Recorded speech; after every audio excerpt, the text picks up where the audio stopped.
हरे कृष्णा। कैसे हैं आप सभी दोस्तों? पढ़ाई कैसे चल रही है आपकी? पढ़ते रहिए, एग्ज़ाम आ गए हैं क्योंकि आपके। देखो, आज पढ़ेंगे हम संधारित्र को संयोजन।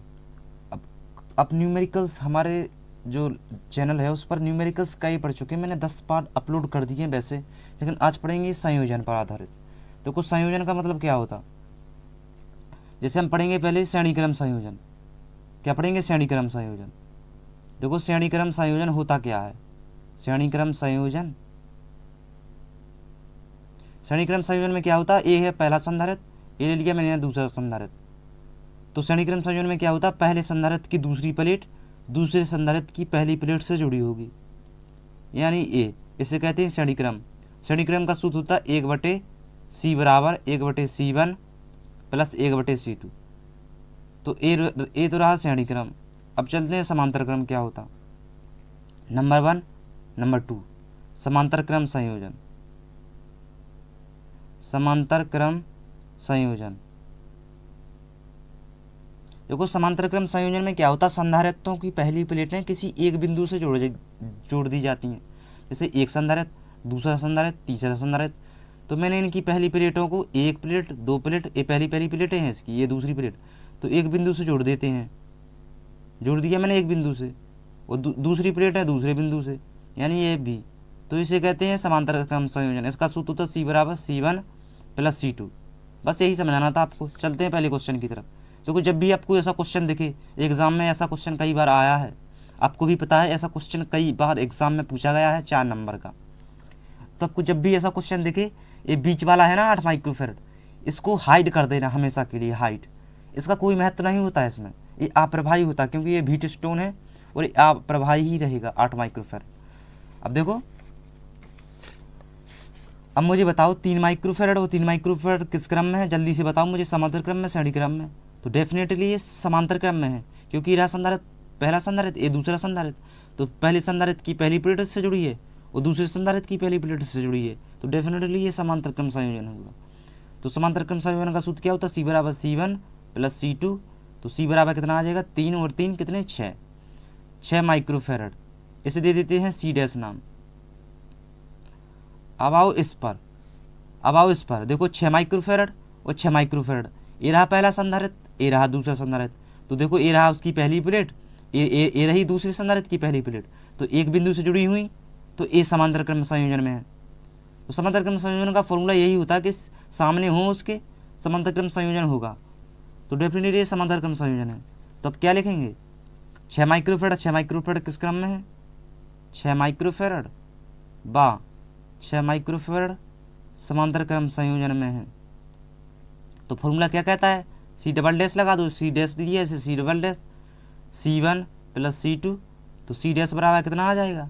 6 और 6 12 माइक्रोफेरेड, क्योंकि समांतर क्रम का फॉर्मूला ही कहता है। देखो, अब ध्यान से सुनो मेरी बात।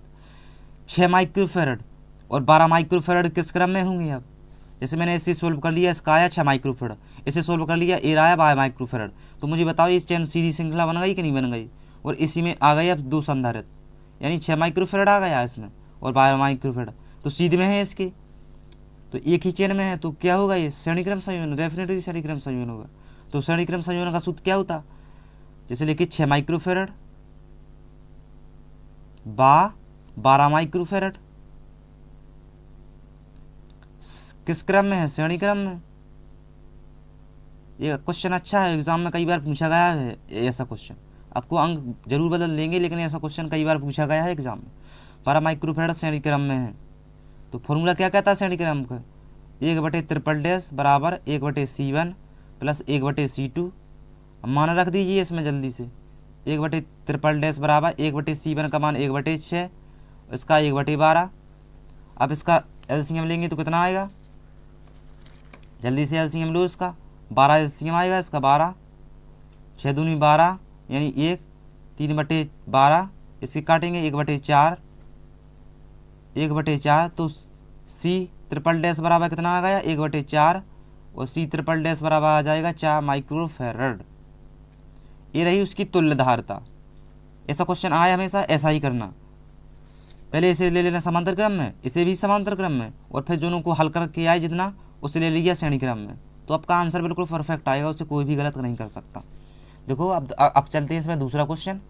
देखो दूसरा क्वेश्चन डेफिनेटली आपको एक लाइन में दी गई है ना दो संधारित्र, तो ये कैसे क्रम में होंगे? श्रेणी क्रम में, क्योंकि एक ही लाइन में दी गई है, तो ये हुआ श्रेणी क्रम। तो अब क्या लिखेंगे? सॉल्व 2 माइक्रोफेरड, ऐसा ही लिखना पड़ेगा आपको परीक्षा में। और 2 माइक्रोफेरड किस क्रम में है? श्रेणी क्रम में। तो लिखो तो यहाँ पर श्रेणी क्रम में हैं। तो श्रेणी क्रम का सूत्र तो यही कहता है 1/c बराबर 1/c1 प्लस 1/c2। तो 1/c बराबर कितना आ जाएगा? 1/c1 2 1/2 1/2। इसे हल करने पर आएगा 2, ऊपर आएगा 2, इससे कट जाएगा यानी 1। तो c बराबर कितना आ गया? 1 माइक्रोफेरड। कितना आया? c बराबर 1 माइक्रोफेरड। इसे देते हैं c डैश नाम। कितना दे देते थे? c डैश नाम। अब मुझे बताओ, ये आपने सॉल्व कर लिया, इसका माना है 1 माइक्रोफेरड, सिर्फ 1 माइक्रोफेरड। 1 माइक्रोफेरड और ये 4 माइक्रोफेरड किस क्रम में होंगे? डेफिनेटली समांतर क्रम में होंगे, क्योंकि ये ऐसे ऐसे में लग रही है, तो ऐसे ऐसे में तो समांतर क्रम होता। तो 1 माइक्रोफेरड और 4 माइक्रोफेरड किस क्रम में है? 4 माइक्रोफेरड समांतर क्रम में है।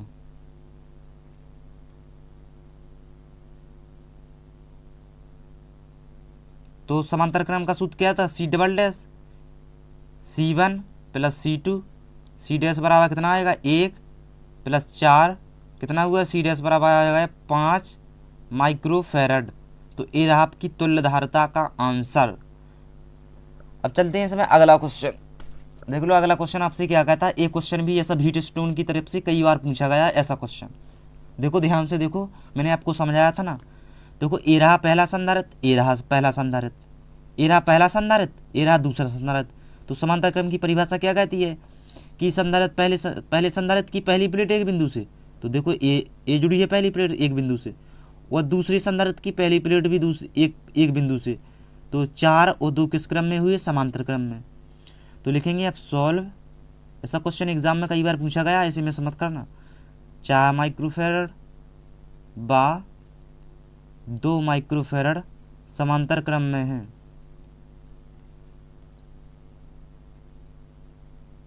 तो समांतर क्रम के लिए सूत्र क्या लगता? c बराबर क्या होता? c1 plus c2। c बराबर आ जाएगा, c1 ले लो अब 4, c2 ले लो 2, c बराबर आ जाएगा 6 माइक्रोफेरड। अब आपने इसे हल कर लिया। तो हमने बताया था व्हीट स्टोन में बीच वाला संधारित्र अप्रभावी रहता है, इसे हाइड कर देना हमेशा, इसका कोई यूज नहीं होता 5 माइक्रोफेरड का। अब देखो ध्यान से, ये रहा आपके 6 माइक्रोफेरड, ये रहा आपके पास 4 माइक्रोफेरड। तो ये रहा संधारित्र की पहली प्लेट एक बिंदु से, ये भी संधारित्र की पहली प्लेट एक बिंदु से जुड़ी है। तो डेफिनेटली 4 और 6 किस क्रम में हुए? समांतर क्रम में। तो आप लिखेंगे यहाँ पर दूसरे लूप में, ये ले लिया आपने दूसरा लूप, ये पहला लूप। तो दूसरे लूप में क्या कहता है? 6 माइक्रोफेरड बा 4 माइक्रोफेरड समांतर क्रम में है। तो समांतर क्रम के लिए सूत्र क्या लगता? c बराबर c1 प्लस c2। c बराबर कितना आ गया? 6 प्लस 4, यानी c बराबर आएगा 10 माइक्रोफेरड। अब मेरी बात ध्यान से सुनो। होता क्या है कि संधारित्र का सूत्र, संधारित्र ये ले लिया अपने c डैश, c बराबर 6 माइक्रोफेरड, ये लीजिए इसे ले लो c डैश। अब मुझे बताओ, ये आपने सॉल्व कर लिया, इसका आया 6 माइक्रोफेरड, इसे सॉल्व कर लिया, ये आया 10 माइक्रोफेरड। तो ऐसा बन गया कि नहीं? ऐसा जब आप इसे सीधा करेंगे, एक बात ध्यान से सुनो, जब इस आकृति को आप सीधा करेंगे ऐसा, तो श्रेणी क्रम बन जाएगा कि नहीं बन जाएगा? मतलब श्रेणी क्रम में आ जाएंगे दोनों संधारित्र। तो आप लिख दो यहाँ पर 6 माइक्रोफेरड और 10 माइक्रोफेरड श्रेणी क्रम में है। 6 माइक्रोफेरड बा 10 माइक्रोफेरड श्रेणी क्रम में है। तो श्रेणी क्रम के लिए सूत्र क्या लगता है? इसे दे दी c डबल डैश नाम, c1 प्लस c2 1/c 6 1/10। अब 6 और 10 का एलसीएम ले लो, 10 और 6 का, तो 2 5 3 और 5 5 3 15 दूनी 30, यानी कितना आया? 30। तो 6 पंचे 30 और 10 30, तो कितना आ जाएगा? c डैश बराबर 8/30, यानी 30/8 आ जाएगा आपका आंसर। 30/8 माइक्रोफेरड। तो ये रहा आपका आंसर 30/8 माइक्रोफेरड। आपको इस तरह का क्वेश्चन ऐसा ही करना है। देखो अगला क्वेश्चन मैंने ऐसा ही अपने बना के लिखा है क्योंकि आपको इस क्वेश्चन में कंफ्यूज दूरिंग हो जाए। देखो दूसरा क्वेश्चन आपसे क्या कहता है, देखो ध्यान से। वैसे आपने ले लिया था इसे समांतर क्रम में, तो ले लो इसे, फिर इसे समांतर क्रम में। 1 माइक्रोफेरड बाद 4 माइक्रोफेरड, जैसे आपने इस क्वेश्चन में किया था, समांतर क्रम में है।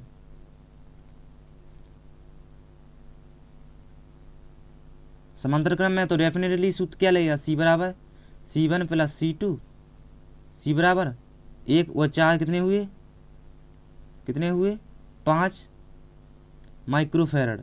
तो अपने इसे सोल्व कर लिया, कितना आया 5 माइक्रोफेरड। अब आओ इस पर, ये और इसमें अपने कितना लिया था, समांतर क्रम संयोजन, क्योंकि ये रही उसकी पहली प्लेट और ये रही उसकी प्लेट, एक बिंदु से जुड़ी हुई है, तो ये समांतर क्रम संयोजन है। तो 4 और 3 किस क्रम में हुए, समांतर क्रम संयोजन में।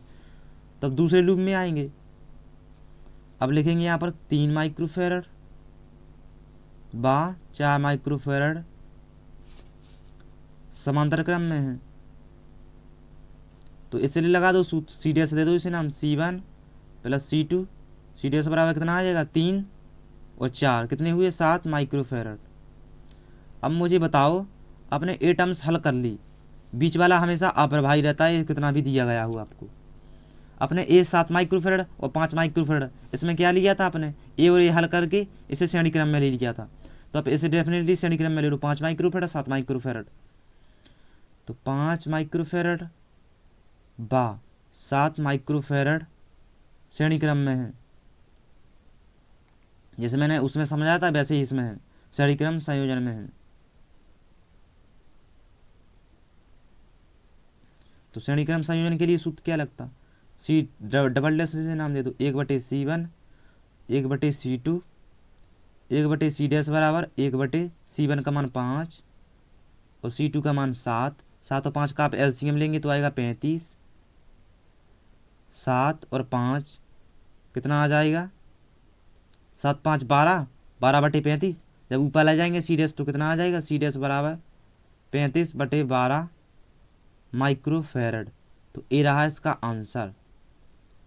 चलते हैं अगले क्वेश्चन की तरफ। देखो अपने पहले भी ऐसा क्वेश्चन करा था और अब भी ऐसा क्वेश्चन कर